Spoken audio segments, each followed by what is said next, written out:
ধন্যবাদ। আমার বক্তব্য শুরুতেই শ্রদ্ধা জানাই স্বাধীনতার ঘোষক শহীদ প্রেসিডেন্ট জিয়া রহমানকে। আমি শ্রদ্ধার সাথে স্মরণ করছি যিনি আমাকে 21 বছর 22 বছর বয়সে চিনতেন, নাম ধরে ডাকতেন, দেশনেত্রী বেগম খালেদাকে আমৃত্যু তার স্থায়ী হিসাবে ছিলাম। আমি কৃতজ্ঞতা জানাচ্ছি অনেক কঠিন সংকটের মধ্যে এই নির্বাচনকে যে নেতৃত্ব দিয়ে বিএনপিকে 212 সিট নিয়ে এই সংসদে এনেছেন, বিএনপি ক্ষমতা এনেছেন আমার মাননীয় প্রধানমন্ত্রী জনাব তারেক রহমানকে। আমি ব্যক্তিগতভাবে ওনার নিকট কৃতজ্ঞতা জানাচ্ছি। উনি আমাকে মনোনয়ন দেওয়াতে আজকে আমি পার্লামেন্টে আসতে পেরেছি। আমি শ্রদ্ধার সাথে স্মরণ করছি, কৃতজ্ঞতা জানাচ্ছি চাটখিল সোনামুড়ি নির্বাচন এলাকার জনগণকে, যারা বারবার ভোট দিয়ে বারবার আমাকে এই পার্লামেন্টে পাঠিয়েছে। মাননীয় স্পিকার, আর বক্তব্যের শুরুতেই এলাকার সম্বন্ধে বলতে চাই। আমি মাননীয় প্রধানমন্ত্রীর দৃষ্টি আকর্ষণ করছি। আমার এলাকা চাটখিল সোনামুড়ি নোয়াখালী জেলা। এমপি হওয়ার আগেই ক্যাম্পেইনে গিয়ে দেখি যে রাস্তাঘাট সব ভাঙ্গা, কিছুই নেই। এটি হলো ভাটি এলাকা। উত্তরবঙ্গ থেকে যে সময় বন্যা হয়, পানি নামে বঙ্গোপসাগরে, তখন কিন্তু নোয়াখালী কিন্তু ফ্লাড হয়ে যায়। এবং গত বন্যার সময় 130টা আশ্রয় কেন্দ্র খোলা হয়েছিল। রাস্তাঘাট সব পানি নিচে চলে গেছিল এবং রিপেয়ার হয়নি, হাঁটা চলাফেরার অবস্থা নেই। এবং এর জন্য ব্যবস্থা গ্রহণ করেন মাননীয় প্রধানমন্ত্রী এবং মাননীয় অন্যান্য মন্ত্রীরা, সংশ্লিষ্ট মন্ত্রীরা রাস্তাগুনা রিপেয়ার করা, পাকা করার জন্য। অনেক কাঁচা রাস্তা আছে, সেগুলোর জন্য ব্যবস্থা গ্রহণ করে। আমার এলাকাতে হাসপাতালে গিয়েছিলাম। মাননীয় স্পিকার, মানুষ স্বাস্থ্য দৃষ্টি আকর্ষণ করছি। হাসপাতালে ডাক্তার সাহেবরা পোস্টিং আছে। একটা হাসপাতালে 43 জন ডাক্তার থাকার কথা, আছে 33 জন। 5 জন আবার ওখানে পোস্টিং, কাজ করে চাকরি করা ঢাকাতে চেয়ে আনে।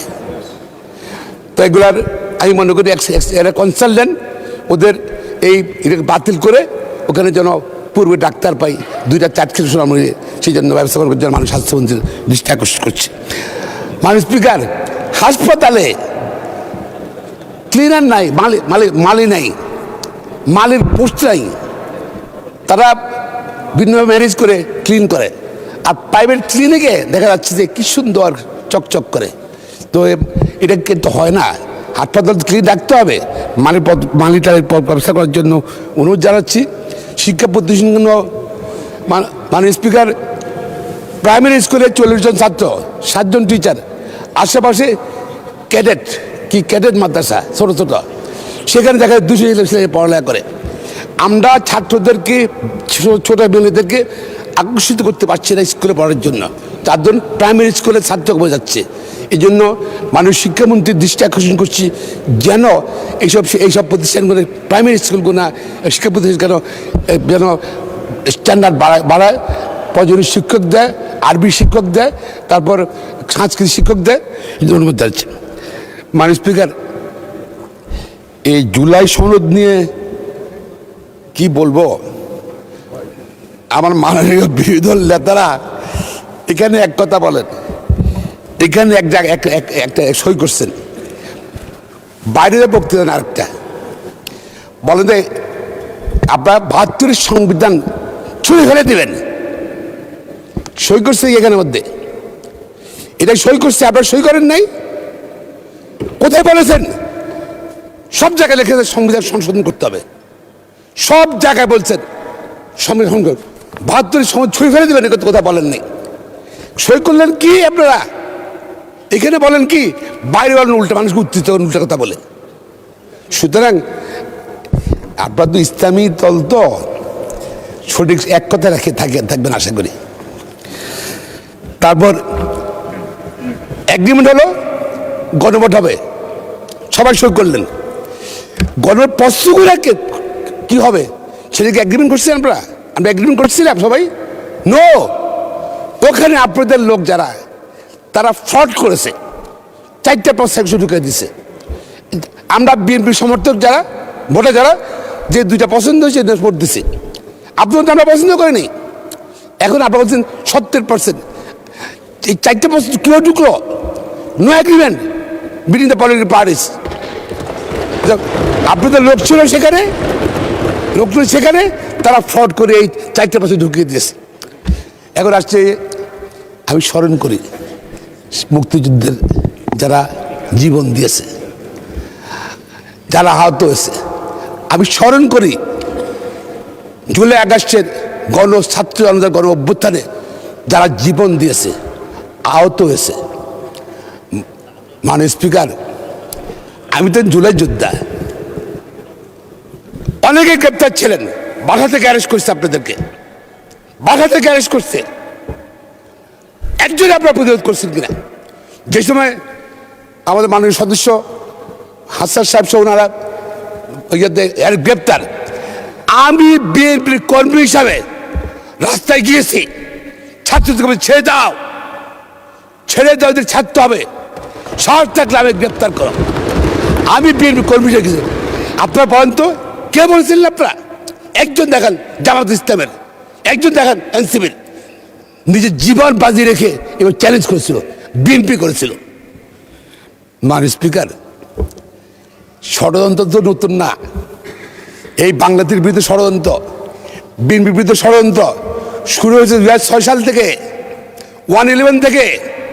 এই বিএনপিকে ষড়যন্ত্রকে ভাঙতে চেষ্টা করেছিল, তারা সংস্কারপন্থী বানিয়েছিল, যারা বিএনপি অস্তিত্ব বিপন্ন হয়ে যায়।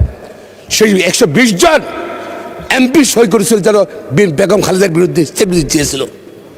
এবং তারপরেও শুধু কি তাই, আমাদের প্রিয় নেতা জনাব তারেক রহমানকে গ্রেপ্তার করলেন মাননীয় প্রধানমন্ত্রীকে।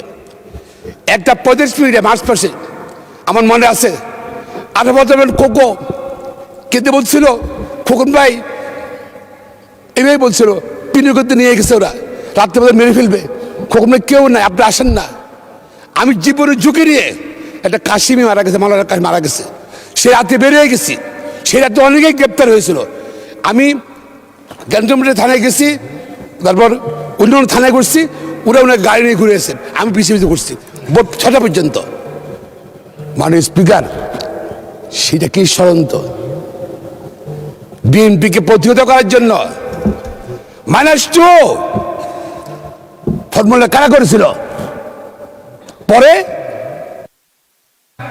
মাননীয় সদস্য, স্পিকার এইদিকে ওইদিকে না, সময় আরো 3 মিনিট বাড়ানো হলো। মাননীয় স্পিকার, অর্ধেকটা আমি ওইদিকে বলছি তো, বাকি অর্ধেক সময় এদিকে বলবো। -2 শেখ হাসিনা লন্ডনে গিয়েছিল, সেখানে তার সরকার চিঠি করছে বাংলাদেশ ঢুকতে পারবে না। এয়ারপোর্টে প্লেন নিয়ে আসছে, মনে দিচ্ছিল আমাদের প্রিয় নেত্রী বেগম খালেদা বিদেশ পাঠাবে। উনি রাত্রে 3:25 আমাদের মোহাম্মদ সাদান সাহেব ছিলেন, ইলিয়াস আলী ছিলেন, রফিকুল ইসলাম হেলালি ছিলেন। তারা বললেন মামলা করা যায় কিনা। ম্যাডাম সাহেব কথা হইল, মামলা করলাম হাইকোর্টে, এবং হাইকোর্ট বিচারপতি আব্দুল ওয়াহাব মিয়া বেগম খালেদার বিদেশ পাঠানোর বারণ করছে, ইঞ্জেকশন দিয়েছিল। সেটা হচ্ছে ষড়যন্ত্র ছিল। পরবর্তী 2008 সালে শেখ হাসিনা, আমি আগের পার্লামেন্টে বলেছি, শেখ হাসিনার সামনে বলেছি, প্যারোল মুক্তি নিয়ে 1 বছর পর চলে গেল, বেগম খালেদাকে পাঠিয়ে দেবে। আমি এয়ারপোর্টে গেছি, আমি ওনাকে দেখতে গিয়েছিলাম, বলে যে বিঘার আমিন গতকাল রাত্রে আসছিল, আমাকে অফার দিয়েছে 3 দিনের জন্য, আর 3 দিনের মধ্যে আমাকে আমি যদি যাই 3 দিন যাবো। উনি আমার সঙ্গে কথা বলে উনি সিদ্ধান্ত নিয়েছেন, 2 সাংবাদিক বলে দাও। উনি বলছিলেন যে উনি অসুস্থ, বাংলাদেশে উনি চিকিৎসা করাবেন, এবং উনি বাংলাদেশ জনগণ তাকে 3 বার প্রধানমন্ত্রী করছে, জনগণকে ছেড়ে উনি যাবেন না। মাননীয় স্পিকার, এই যে 60 লক্ষ নেতাকর্মী জুলাই গণ অভ্যুত্থানে ছাত্রদের দাবি ছিল কি, সরকারি চাকুরির ক্ষেত্রে বৈষম্য দূরীকরণ করতে হবে। কৃষকের দাবি ছিল কি, সে চাকরি চেয়েছিল, সে মারা গেল কেন? শ্রমিক মারা গেলে কেন? স্কুল ছাত্র মারা গেলে কেন? হাজার হাজার মানুষ মারা গেল কেন? তাদের কি সরকারি চাকরি চাইছিল না? জুলাই অভ্যুত্থানে ওনার আন্দোলন শুরু করেছিল, সমগ্র দাবিগুলো একত্র হয়ে গেছিল, ক্ষোভ প্রকাশ হয়ে গেছিল, সরকার পতন হয়েছে 1,500-2,000 লোককে বার করছে। কিন্তু এই এই এই এই জায়গায় আসতে 17 বছর লেগেছে, 17 বছর লেগেছে। তারা প্রচার করছে, আগের সরকার প্রচার করছিল। পার্লামেন্ট সেক্রেটারি বলেছি, রফিকুল হক তারেক রহমান সাহেব লয়ের ছিলেন, আমি লয়ের ছিলাম। সুপ্রিম কোর্ট আপিল ডিভিশনের নির্দেশে বিদেশি চিকিৎসার জন্য তারেক রহমানকে সুপ্রিম কোর্ট পারমিশন দিয়েছে। কোনো মুচালিকা না, সব ফ্রড। এত লয়ার হিসাবে ওনার লয়ার হিসাবে চ্যালেঞ্জ বলছি। কিন্তু আপনারাও ফেক আইডিতে, হ্যাঁ ওই যে কি বলে কি আইডি, হ্যাঁ এগুলা মারেন, বট আইডিতে এগুলা করেন। 17 বছর আওয়ামী লীগ প্রচার করেছিল তারেক রহমানের হাজার হাজার কোটি টাকার সম্পদ। আর 17 বছর তারা চেষ্টা করেছিল, তদন্ত করেছিল। 17 বছর তারেক রহমানের বিদেশে কোনো ব্যাংক করে কোনো টাকা পায় নাই, বাংলাদেশের কোনো সম্পদ পায় নাই। জি মাননীয় সদস্য, আপনি তো বোধহয় শেষ করতে পারেন না, আর 2 মিনিটের মধ্যে শেষ করেন দয়া করে। 2 মিনিটস। মাননীয় স্পিকার আপনি বলছেন এদিকে তো অর্ধেক এই জন্যই তো আরো 2 মিনিট বাড়ায় দেওয়া হলো। প্লিজ শেষ করেন। মাননীয় স্পিকার, 17 বছর শেখ হাসিনা সরকার, সৈরাজ সরকার তদন্ত করে তারেক রহমানের মাত্র 1,26,00,000 টাকার সম্পদ পাইছে।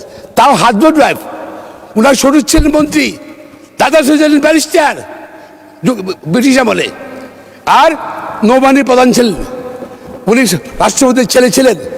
1,26,00,000 টাকা সম্পদ। ঢাকা শহরে বহু পিউন চাপরাশি মাননীয় স্পিকার আর বেশি টাকা সম্পদ ছিল। সত্য কিছু পায় নাই, কেন মিথ্যাচার করলো, কেন মিথ্যাচার করলো? মাননীয় স্পিকার, এই 17 বছর ইলিয়াস আলীর দেশে আরমান, আরো চৌধুরী আলম, এদের অবদান নাই। আমি মাননীয় স্পিকার, বেগম খালেদা অনেক কষ্ট পাইতো, যেসে বলতো এতিমের টাকা খেয়েছে, আবার প্রায় বলতো কখন আমার সবচেয়ে খারাপ লাগে, জেলে এক ভালো, এই প্রচারে খুব খারাপ লাগে, কষ্ট লাগে কখন আবার বেগম খালেদার বাড়ি থেকে উচ্ছেদ করেছিল। আমি ছোটবেলা থেকে 3 বছর পর থেকে আবার চিনে আপনার আলাদা করি, কখনই বেগম খালেদাকে অশ্রু দেখি নাই, যেহেতু তার বাড়ি থেকে মামলা চলাকালীন হিসেবে আপনার বিষয়ে বাড়িতে উচ্ছেদ করেছে। প্রথম বদল উনি চোখে পানি দেখলাম। স্পিকার, আমি না সারা দেশে মানুষ কাজ ছিল সে সময়, দেখেন আল্লাহরকে হুকুম, বেগম খালেদা নিষ্পাপ ছিলেন। আর যারা করেছিল তাতে বাড়ি ইটও নাই, বিএনপি করে নাই, আল্লাহর হুকুম হয়েছে। ওইটার জন্য দুঃখ প্রকাশ করি, ভাগ্য উচিত হয়নি, জনগণ করছে আল্লাহর হুকুমে। বেগম খালেদাকে জেলে চিকিৎসা করতে দেয়নি, কতবার চেষ্টা করছে আপনার।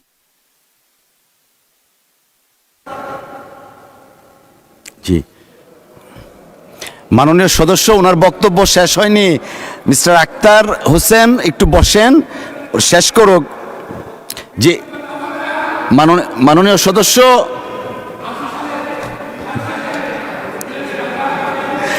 মাননীয় সদস্য, আপনার মাইক অফ হয়ে আছে।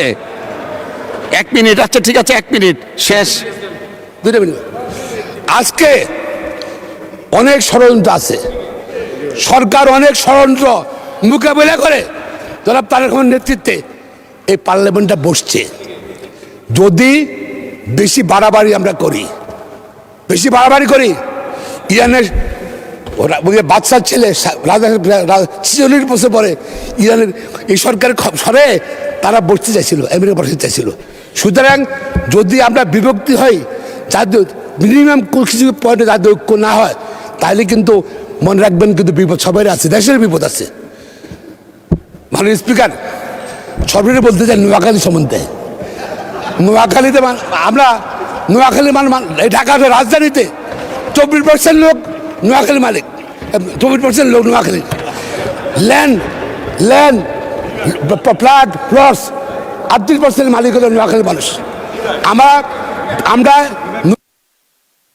ধন্যবাদ। বাংলাদেশ নিয়ে ছিলেন নোয়াখালী।